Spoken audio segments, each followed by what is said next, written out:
Well, for more on this, we're now joined by Chief of Operations and Head of Profiling at Cybareti Consulting Services, Ms. Laurie Pieters-James. Laurie, a very good evening to you. Thank you so much for joining us. Look, I guess the first observation, foremost observation with this case is, of course, the optics of Dr. Magudumane as well as Thabo Bester. I mean, Bester himself appears rather too unbothered and too relaxed in this case, often appearing in luxury gear with a sort of very nonchalant attitude, as if he knows something that we don't. Your views on the optics, Doc? Yes, he was rather flashily dressed today in his black and white sweater, wasn't he? And he did seem to almost be controlling the prison staff around him, which was rather amusing. It's almost as if he's in charge and they're the followers. Which was typical of a psychopathic type personality and of a narcissist. So not to be unexpected. The shocking change from, if you remember, Dr. Nandipa in her first court appearance where she had the raincoat on and was hiding her face. Now she's all decked out looking quite spiffy, as if she's enjoying the attention as well. I did notice her actually laughing in the court as well when she was addressed. So her disposition has changed rather dramatically. It's almost as if she's now become accustomed to her circumstances and has reverted back to the personality that she had prior to her arrest, which is not uncommon with these types of personalities because they do adjust rather quickly to their circumstances.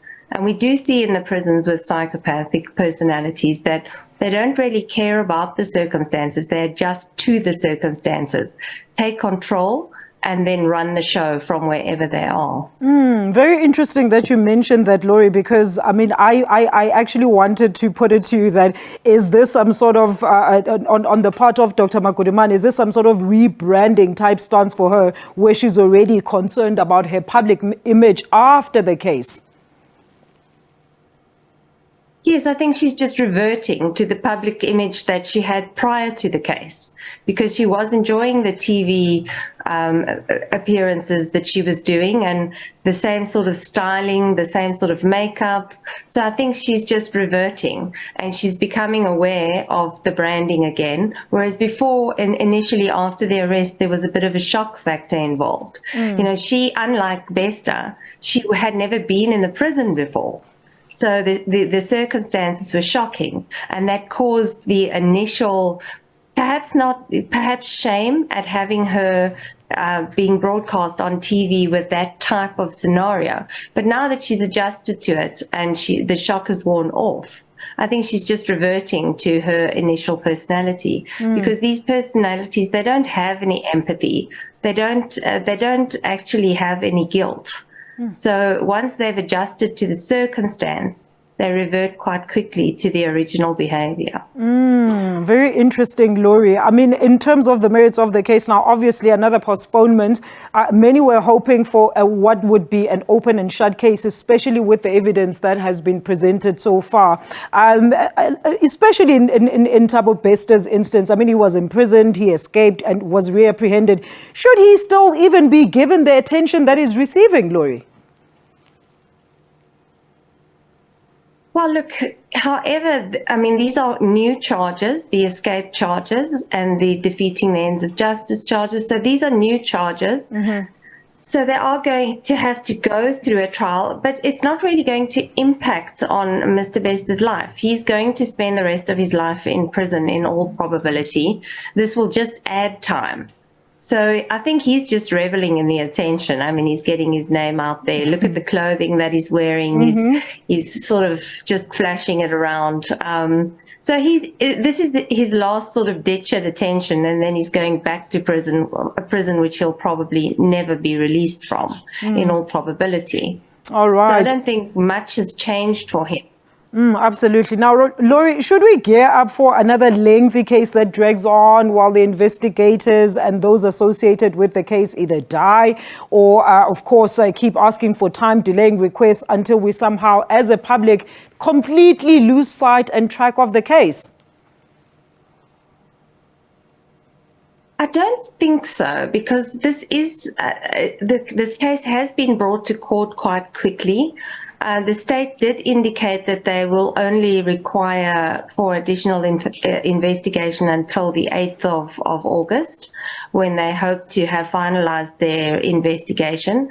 They're also looking at they did indicate at least 3 more arrests.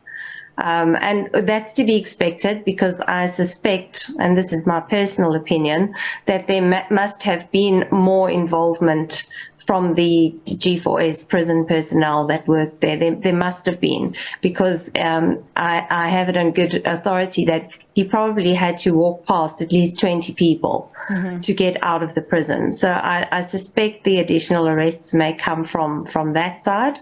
But it's also tying up the financials, tying up the payments that were made from accused number 1 to the other accused in order to facilitate the crime. So they need to sew that up.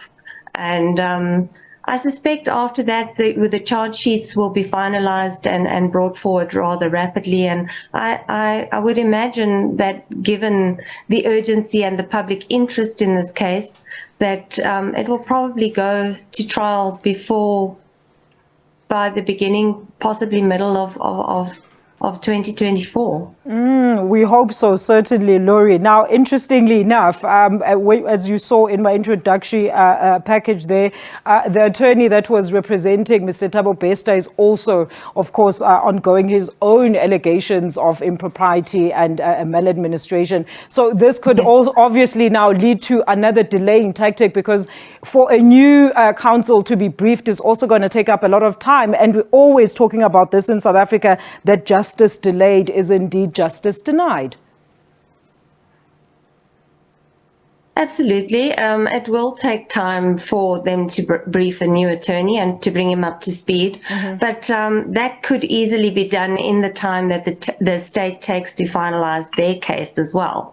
So by the 8th of August, it would be extremely odd to me if they haven't managed to bring the new attorney up to speed. Of course, that's if he decides to stay and they don't have another shuffle of attorneys, because that is a delaying tactic in South African courts quite often. When you're losing the case, you change attorneys. And we saw this time and time again. If you take, for example, the Dirk Prinsloo Advocate Barbie trial, they changed attorneys every time things weren't going well in order to delay the case. Yes. And Laurie, just to wrap off now, what has actually stood out for you, particularly in how this case has been conducted? Let's say from, of course, when the information first came out about the escape till, of course, the court appearances. Well, one of the things that stood out for me was the way that G4S actually handled this case. The fact that a rapist and murderer was on the run, that the prison was aware that he was on the run for almost a year before they released this information to the public, was in fact shocking and, in my opinion, criminal, allowing the public to be at risk for this huge amount of time. That was one of the most disturbing aspects of this case for me. Another thing that was very disturbing was the way that Thabo Bester seemed to be able to manipulate the prison staff, that he had phones, that he was able to conduct business from the prison, that he was off for weekends. You know, all of this is highly, highly irregular. So I think there needs to be a really large-scale investigation into G4S and their handling of the prisoners, although perhaps it's a moot point, as the prison will be restored to the Department of Correctional Services. And another interesting thing is the way that Dr. Mandipa was manipulated by Bester. And although I think she was highly complicit and basically motivated by finances, the fact that she could not foresee that this was going to end very badly. I mean, this is an intelligent woman by all accounts, is also extremely concerning. But it's not going to end particularly well for anyone. Laurie, do you ever get a sense that there's actually more to the story than we're actually being told, than meets the eye, particularly around the terms of who is actually involved in this whole escape saga?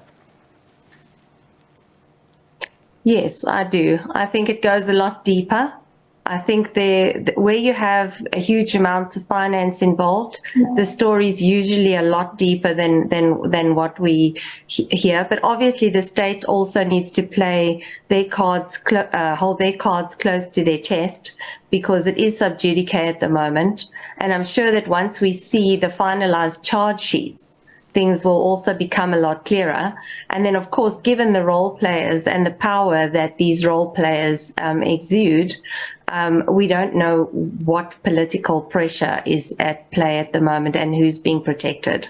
So I think it's going to be a very interesting when we see where all the cards fall in the end. Interesting indeed. Thank you so much for your input, Laurie. That is Miss Laurie Pieters-James. She is the Chief Operations and Head at Profiling at Cybareti Consulting Services, and she was talking to us about, of course, the Thabo Bester case, which took place in the Bloemfontein Magistrates Court earlier today.